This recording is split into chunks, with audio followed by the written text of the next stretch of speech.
Hello everyone, this is Zeeebo and welcome to this Kill Zero Nightmare video. So I hope you guys are having fun with the latest character Serenial right here.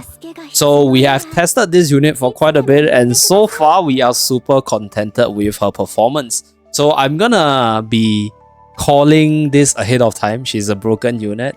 If we have a more complete build on her, probably T0 because I'm able to do 30 plus K damage in one turn with a semi-built deck. So in this video, we will talk about some mechanics we realized about this unit, as well as discuss about my thoughts of using this unit so far in terms of the playstyle. So for the best view, we will wait for a few days of testing as well as deck building before giving a more concrete guide. This is just a brief opinion. So without further ado, let's talk about my setup right here. So far, we only have her at E0. I'm going to put her at E0 for the next few days, but ideally, if you want to maximize her capabilities, you want her at E2. Right? If you want to be cost efficient, because E1 is a massive boost in damage, increasing the damage output by at least 300%. Because if you take a look at the cards right here at the base copy, Pale Shooting Star is 180, right? With the additional boost, you're getting 2 more homing laser. So assuming if each of these homing laser is, for example, 132, 2 more is 260, plus additional 50%, that's 300% more damage. So this is not even including all the buffs that you can put on your lasers or your cards. So this is actually a massive boost if you're able to get the E1 upgrade. So that's for the ego side. E2 is insanely good just to get the additional homing laser to be generated at the start of battle.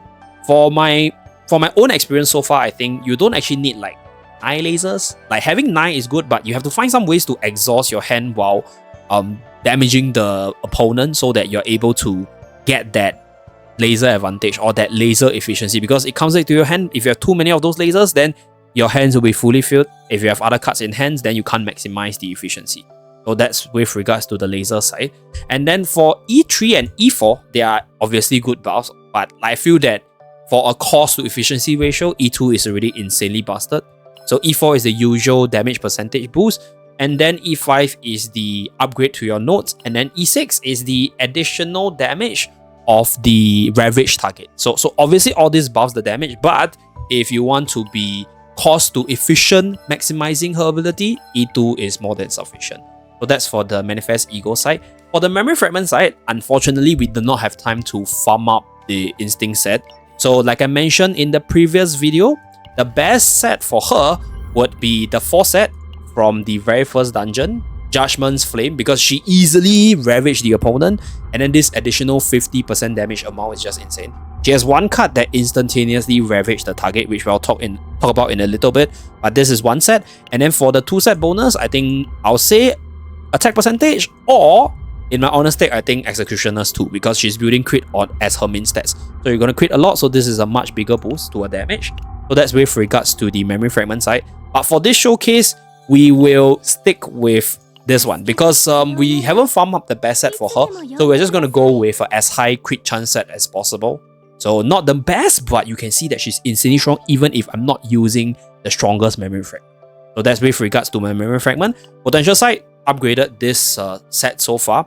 Okay, this is super good to give you even more crit chance to feed up your last nodes, because the last node is similar to Renoa over here. So this one is additional damage on your laser if you're able to hit 60%. If not 30%, for the additional 10% is okay as well. So that's for the build up for the potential side. Okay, so before we start showcasing our deck and then talk about the choices that we made, let's talk about our interaction with the various cards so far and discuss about the recommended epiphanies on the day 1 of testing based off my experience. So for the starting cards, don't remove Pulse Fire, because 50% chance to generate homing laser is insanely valuable. So this is your damage card, your tenacity break increase card, as well as your combo card. So very important card to have multiple ways to be generated. So this card can be used as a damage card, can be used as a discard cost, and can be used as a tenacity break. So that's for the homing laser L and Pulse Fire. So if you want to remove, then magnetic field will be the one that you want to remove. And then next, homing laser right here. So for this one, let me shift my head to the top right hand side. So for my own build, I went for E3 because in my ideal situation, I want to generate 9 bullets and then we get all the I mean the lasers back. So pardon me if I keep on saying bullets because I'm very used to Renoa. So I went for this, and then I went for multiple homing laser generation from the Shining Star, which I'll talk about in a little bit. But after much testing, generally speaking, the value of homing laser is typically about 6 to 7 cards because it comes back to your hand when you ravage the opponent. And what happens is, if you ravage the opponent, chances are you can't guarantee that you have 0 cards in hand, right? So you won't be able to get back 10 lasers if your hands have other cards. So in most cases, I'm getting back like 5 or 6 or maybe even 7 if I'm able to empty a lot of cards from my hand. So that's for my experience. So you typically don't need to generate too much homing lasers. If you have other ways to generate it, then you can actually choose E1 or E2 for the ability to get more afterglows, or the ability to get 1 more hits for more damage, and the ability to come back on ravage.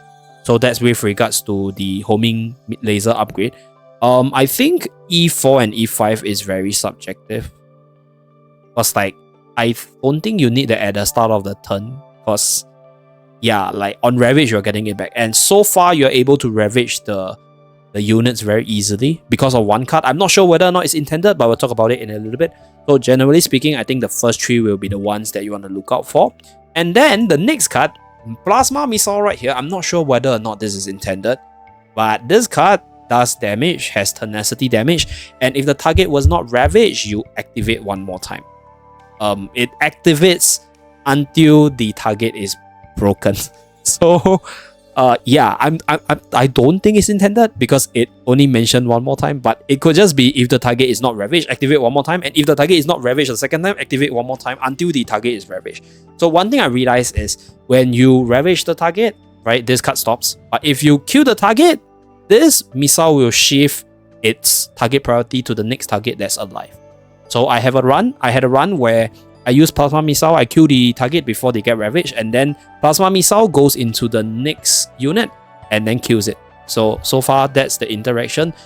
In terms of the Epiphany, without a doubt, it's definitely either E1 or the base copy because you're just able to break the opponent with this 1 card. So you can do your Selena reset and then break it multiple times to get your lasers back. But for myself, I actually went for a more bursty build with Cobalt Light as well as Pale Shooting Star with multi-shining core laser generation. So for this one, personally, I think the upgrade as well as E1 is the way to go so far because I went for the increased exhaust by 2. So I have it in my own deck. And based off my personal experience, it kind of makes the laser a bit funky because if it doesn't get exhausted in 2, what will happen is if it's a multi-turn setting, you use the card, it comes back, you use the card, it goes back into the discard pile, and then it comes back into the draw pile later if you cycle your deck. So this card on its base copy is a very low value card, so it becomes a brick in your hand. And if you are doing a bursty combo where you want to exhaust the card fast and then use your death halo right here to move all the lasers back to your hand from the exhaust pile, then you rather have exhaust 2 than exhaust 4. So for this one, ideally E1 or E3, we'll do more testing because I have some ideas for E5, but I haven't tested yet. It's a very interesting idea to create your own homing laser with their own Epiphany, so we shall see how it goes. So that's for this Shining Core right here. Because if you're able to actually have a very powerful laser creator and then have it come back multiple times, is actually quite a powerful combo as well. So the X upgrade I think is subjective, but in most cases, if you're running her as a combo based unit, you kind of want to use Shining Core first before using other cards to break the opponent to get your lasers back. So yeah, I think it's between E1 and E3. E2 has some combo potential if you have ways to actually get the laser, use it, ravage, then draw it back up. Then you discard and draw, and then you get this laser back, and then you use it multiple times. So there is this value, but generally I think E1 and E3 is better. And for the next 2 cards, they are your burst cards. So we'll start with the ultimate first. So Pale Shooting Star, E1, this becomes 180 plus 50% plus 5 missiles. So I mean, yeah, lasers, sorry. A lot of damage, okay? So this is a very powerful burst, which I think you can actually aim to duplicate. It's just a little bit cost heavy. So 2 AP is a bit cost heavy. So I think you can get maybe like 2 copies of this and then get maybe like Shining Core to have duplicate 3. So you are able to generate a lot of homing lasers while getting a lot of burst damage off that card here. Okay, another card that does a lot of burst damage is Cobalt Light. So the one that I went for is E5 because E5 is a weakness attack on its own, and we combine that with the Plasma Missile, which is the earlier card that guarantees a break. We are in most cases able to get the Ravage condition. So 144 times 8 sounds pretty fair in one card. So that's for Cobalt Light. It's a final burst type of card. So next, 4 hours guys. So next, for the other Epiphanies, I haven't tried them as much, but I think if Plasma Missile was not supposed to break the target easily, then E1 might have its use because you might want those additional tenacity damage to break the opponent so that you trigger the missile's Ravage movement condition. So that's for Cobalt Light. For the others, okay, I think E4 is very flashy on paper, but it's very hard to maximize because the most ideal situation is you have Cobalt Light and then you get all the missiles back. So this is 144 times 9 with all your homing laser criteria, and then you use Cobalt Light. So this will do a bit more damage if you get that, but then if you compare the damage from this to this is just much easier to achieve and it's pretty good damage already. So depending on the builds itself, I think it will be E1 or E5, but other Cobalt Lights have potential which I haven't tested yet, so we're not going to talk too much. So that's with regards to this one. So that's for the different card interactions that I tested and experienced so far. Now, for the save data side, this is my save data that I'm going to use to showcase. So we went for Homing Laser E3. So this is 2 laser in the discard pile and 2 Afterglow with quite a good damage. Then we have Plasma Missile. So this one is 0.5 because if you have lower tenacity damage, you don't break the target that easily. So this card will spam itself until it breaks the opponent. So I think I can just showcase this very quickly in a little bit. But let's talk about the deck first. So Shining Core right here, we went for the 2 Homing Laser and Exhaust. So initially I thought Exhaust 4 was really cool, but it turns out that Laser L at Exhaust 4 is kind of bricky. So that's for this one. And then Cobalt Light. So this is our E5 upgrade. 1000+ % damage in one card. Although it's 3 cost, and we have Pale Shooting Star. So I think you can actually duplicate it if you're able to generate multiple APs in one turn, and this is a very good burst card to its cost ratio. Then we have Confiscation, Precision Aim, as well as Eternal Hunger for the AP supports in general. So before we start the showcase, let's talk about the Plasma Laser thing. So I highly doubt it was intended, okay? I highly doubt it was intended. But this card easily tenacity breaks the opponent. So let's test on Family Hit once again.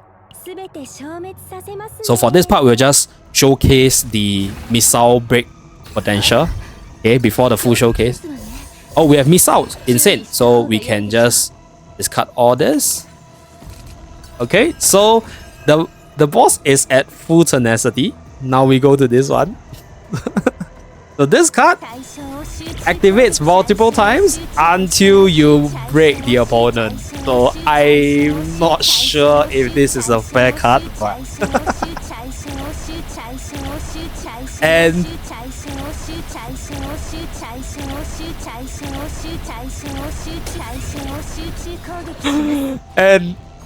and it triggered the passive of this card at the bottom. Apply 2 agony to the target every single time this card is activated.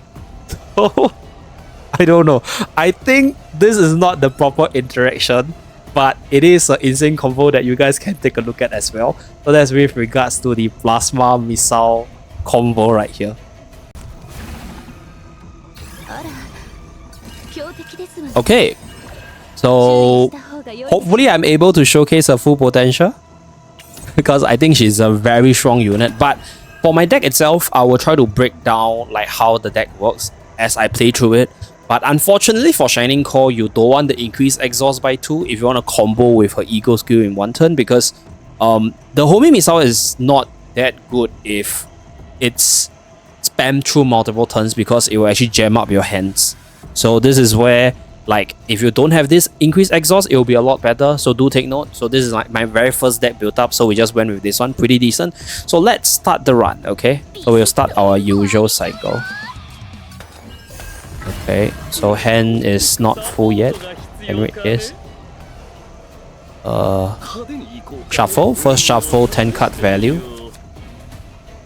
For the missiles, ideally, I think 7 or 8 missiles generated would be sufficient to be really fair. So in this case, we generate value here. Shuffle once again. So we just do this for maximum dimensional cube value as well as all our AP generation value. Okay, Pop Eye is here, really neat stuff. Okay, so all the cards are exhausted. We're gonna start using our zero cost cards. Okay. So we can use this homing laser. So I deliberately use this homing lasers generation as a token for the discard mechanic, as you guys saw just now. So we can draw 2. My usual AP generation. And then pulse fire, see whether or not we generate laser. Put staff here. Precision aim.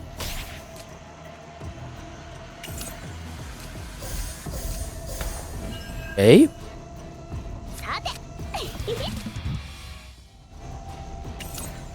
And empty the hand a little bit.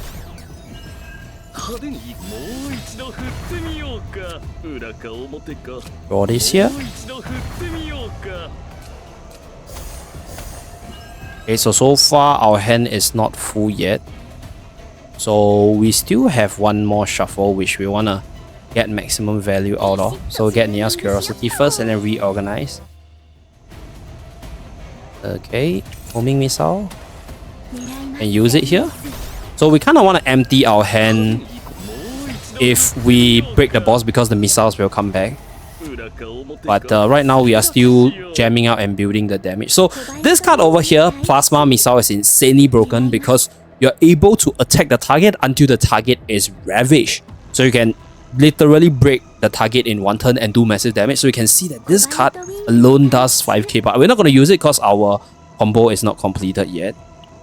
So in this case, shuffle is still in the deck. So let's see whether or not we can get it, because we can use shiny laser, or we can use shiny core to generate missiles here. Okay, Joker. Take this and put in our hand. Our hand is fully filled, so we're gonna use Pickle. Okay, get the overclock buff, because we're not gonna exhaust the boss in one turn. So this is not the most optimal build, but I try to optimize it in the next few days after the Christmas season, I guess. So let's discard everything. So that's all my discarded, all my cards discarded. Okay.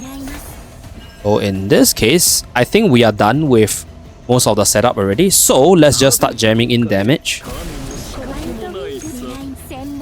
Okay.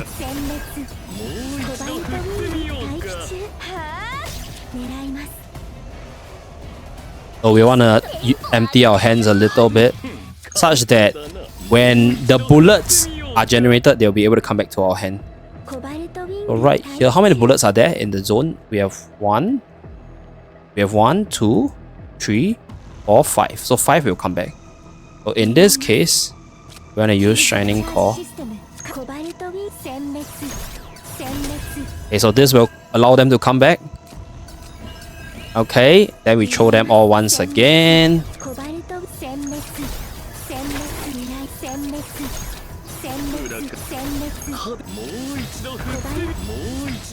Okay, this one to just complete for the morale boost. Okay, Pro Zero, Hail Shooting Star. Activate the homing missile. No, we didn't even activate our Cobalt Light, guys. So that's pretty much it. I think we can definitely refine the full combo a lot better. But this unit is super insane in terms of the damage output part, and it's probably one of the most fun I have had in quite a while in this game. So hopefully you guys are enjoying Serenial so far, and I'll see you guys again in my next video. Bye guys!